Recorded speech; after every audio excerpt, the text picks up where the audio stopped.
פרויקט טנזניה נולד בשנת 2007, כשבחור ישראלי בשם איתי פרי הגיע לכפר מינג'ינגו בצפון טנזניה והתוודע לבעיה של זיהום פלואוריד במי השתייה. בריכוז שבו הפלואוריד נמצא במים הוא גורם לעיוותים בשלד, הוא גורם לשפה שסועה, ובמקום כמו טנזניה, כשילד לא יכול ללכת כמו שצריך, זה בעצם אפילו יכול לגרום למוות שלו. החלטנו במשלחת להקים מערכת מגירת מי גשמים בבית ספר התיכון בכפר מינג'ינגו. הבית ספר מונה 400 ילדים, עוד כמה חברי סגל, ויש לו שטח גג מספיק גדול כדי לתחזק את המערכת ולספק מספיק מים ומרזבים כדי שימלאו את המכלים. המערכת מתחילה במרזבים שהתקנו לאורך 28 מטרים של גג משני צידיו. משם המים מתנקזים ל4 מיכלי שיקוע בנפח של 2,000 ליטר כל אחד. ביציאה מכל מיכל שיקוע התקנו פילטר שמסנן לרמת 130 מיקרון. ממיכלי השיקוע המים מועברים אל 2 פילטרים נוספים שמסננים עד לרמת 5 מיקרון. על ידי הסינון הזה מתקבלים מים באיכות מאוד גבוהה.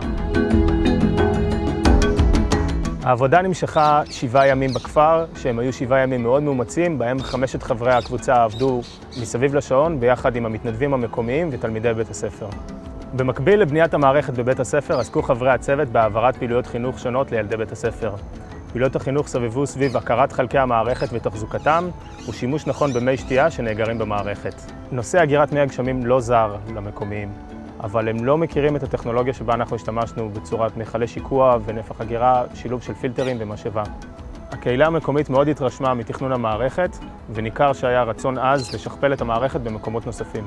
חברת שיכון ובינוי SBI פועלת ברחבי העולם, כאשר עיקר הפעילות הוא במדינות אפריקה ומדינות מרכז אמריקה.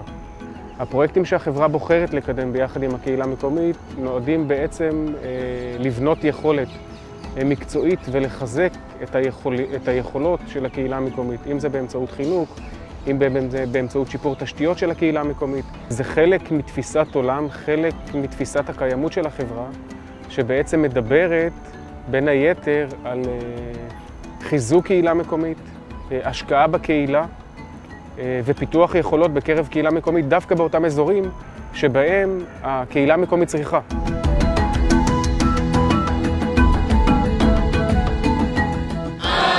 Afrika ibariki, Afrika tubariki, watoto Afrika muibariki Tanzania.